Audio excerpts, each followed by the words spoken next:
Hello friends, समान zero से YouTube channel पर आप सभी का स्वागत करता हूं।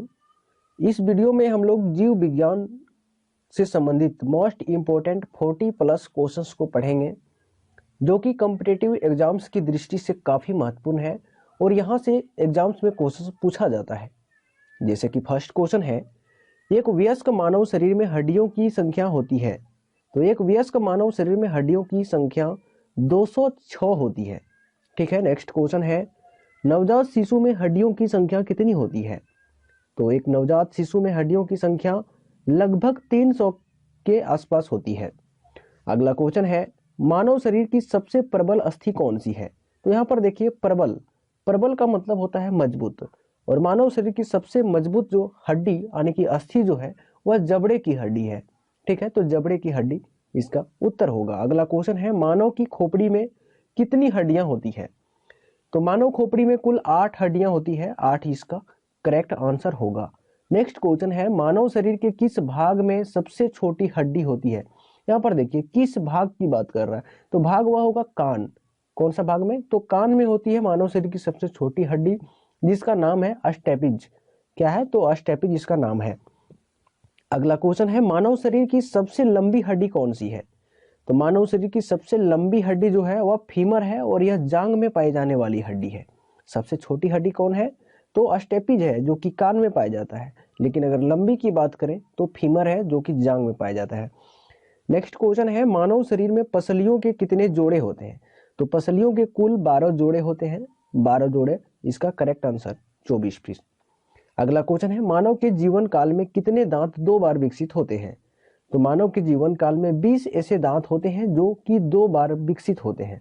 ठीक है, तो 20 आंसर होगा। नेक्स्ट क्वेश्चन की बात करेंगे, वृद्धा अवस्था में मनुष्य की हड्डियां क्यों कमजोर हो जाती है? तो वृद्धा अवस्था में कैल्शियम की कमी के कारण जो मनुष्य की हड्डियां होती है वह कमजोर पड़ जाती है। ठीक है, कैल्शियम के कारण, कमी के कारण। अगला नेक्स्ट क्वेश्चन है, अस्थियों एवं पसलियों को आपस में जोड़ने का काम कौन करता है? तो अस्थि एवं पसलियों को आपस में जोड़ने का काम टेंडन करता है। तो टेंडन इसका उत्तर होगा। अगला क्वेश्चन है, मनुष्य में पाचन क्रिया कहाँ से प्रारंभ होती है? तो मनुष्य में पाचन जो क्रिया प्रारंभ होती है वह मुख से ही प्रारंभ हो जाती है। तो मुख इसका करेक्ट आंसर होगा। अगला क्वेश्चन है, मानव के पाचन नली लगभग कितने फीट लंबी होती है? तो मानव के पाचन जो नली होती है वह लगभग 32 फीट के आसपास लंबी होती है। तो 32 फीट इसका करेक्ट आंसर होगा। अगला क्वेश्चन है, लार में कौन सा एंजाइम पाया जाता है? बहुत ही आसान क्वेश्चन है और यह क्वेश्चन कई बार पूछा गया है। तो लार में टाइलिन नामक जो एंजाइम है वह पाया जाता है।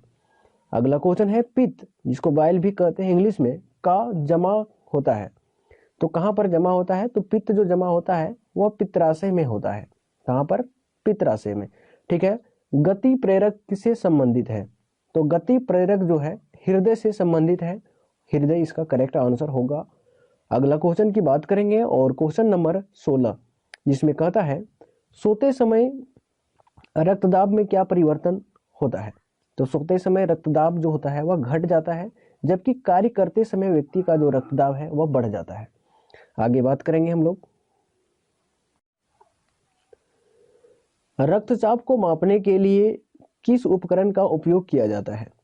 तो रक्तचाप को मापने के लिए स्फिग्मोमीटर का प्रयोग किया जाता है। तो स्फिग्मोमीटर राइट आंसर होगा। अगला क्वेश्चन है, मानव हृदय में कितने कोष्ठक होते हैं? तो मानव हृदय में कुल 4 कोष्ठक होते हैं। 4 इसका उत्तर होगा।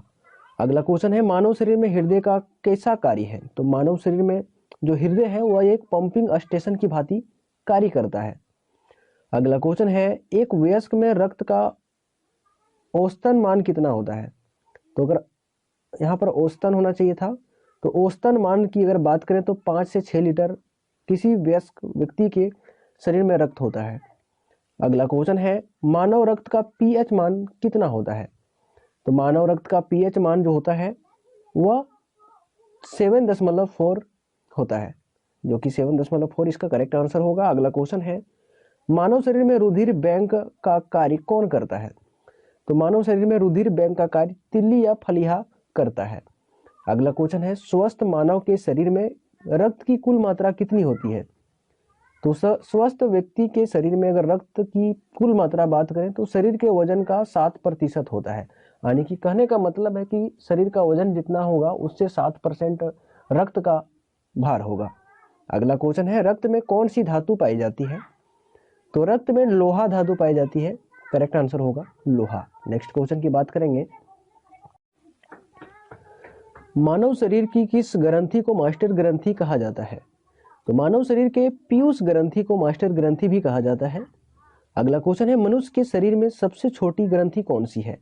तो मनुष्य के शरीर में सबसे छोटी जो ग्रंथि होती है वह पिट्यूटरी ग्रंथि है। क्या है? पिट्यूटरी ग्रंथि। मानव शरीर की सबसे महत्वपूर्ण ग्रंथि कौन सी है? तो पिट्यूटरी ग्रंथि को ही मानव शरीर की सबसे महत्वपूर्ण ग्रंथि कहा जाता है कि मानव शरीर का सबसे महत्वपूर्ण जो ग्रंथि है वह पिट्यूटरी ग्रंथि है और इसे ही सबसे छोटी ग्रंथि भी कहा जाता है। अगला नेक्स्ट क्वेश्चन है, पिट्यूटरी ग्रंथि कहाँ स्थित होता है? तो पिट्यूटरी ग्रंथि मस्तिष्क में उपस्थित होती है, तो मस्तिष्क इसका करेक्ट आंसर होगा। अगला क्वेश्चन है, मानव शरीर में रक्तचाप नियंत्रित कर कहाँ होता है? तो मानव शरीर में रक्तचाप जो नियंत्रित होता है वह अधिविक से होता है, तो अधिविक ग्रंथि इसका करेक्ट आंसर होगा। अगला क्वेश्चन है, कौन सा हार्मोन लड़ो उठो हार्मोन कहलाता है? तो एंड्रिलिन हार्मोन जो है वह लड़ो उठो हार्मोन के नाम से भी जाना जाता है। अगला क्वेश्चन है, इंसुलिन की खोज किसने की थी? बहुत ही आसान सा क्वेश्चन है कि इंसुलिन की खोज किसने की थी?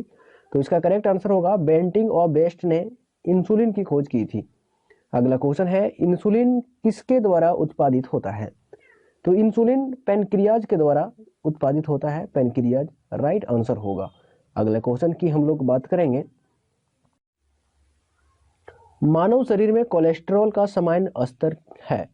तो मानव शरीर में कोलेस्ट्रॉल का सामान्य जो स्तर होता है वह 140 से 180 mg तक होता है। अगला क्वेश्चन है, मानव त्वचा का रंग किससे बनता है? तो मानव त्वचा का जो रंग होता है वह मेलानिन से बनता है, तो मेलानिन राइट आंसर होगा। अगला क्वेश्चन है, नेत्रदान में आंख का कौन सा भाग प्रस्तुत किया जाता है? तो नेत्रदान में आंख का कॉर्निया भाग जो है वह प्रस्तुत किया जाता है, यानी कि दान में दिया जाता है। आंख के किस भाग पर वस्तु का प्रतिबिंब बनता है? तो आंख के रेटिना पर वस्तु का प्रतिबिंब बनता है। किसी भी वस्तु का जो प्रतिबिंब होता है वह रेटिना पर बनता है। अगला क्वेश्चन है, मानव नेत्र में आइरिस का क्या कार्य है? तो मानव नेत्र में आइरिस का अगर हम कार्य देखें तो पुतली के आकार को नियंत्रित करना इसका मुख्य कार्य है। अगला क्वेश्चन है, मानव शरीर का सबसे बड़ा अंग कौन सा है? तो चमड़ा मानव शरीर का सबसे बड़ा अंग है। नेक्स्ट क्वेश्चन है, त्वचा की ऊपरी सतह क्या कहलाती है? बहुत ही इंपॉर्टेंट क्वेश्चन है। त्वचा की ऊपरी सतह को एपिडर्मिस कहा जाता है, तो एपिडर्मिस सही उत्तर होगा। अगला क्वेश्चन है, मानव का मस्तिष्क लगभग कितने ग्राम का होता है? तो मानव मस्तिष्क का भार अगर देखा जाए तो लगभग 1350 ग्राम के आसपास होता है। तो दोस्तों, आप लोगों को यह वीडियो कैसा लगा कमेंट करके बताएं। साथ ही अगर आप चैनल पर नए हैं तो चैनल को जरूर सब्सक्राइब कर लें, ताकि इस प्रकार के लेटेस्ट वीडियो की जानकारी आपको समय ब समय मिल सके और आप वीडियो को बिल्कुल आसानी से देख सकते हैं। थैंक यू, मिलते हैं नेक्स्ट वीडियो में, तब तक के लिए आप सबों को जय हिंद।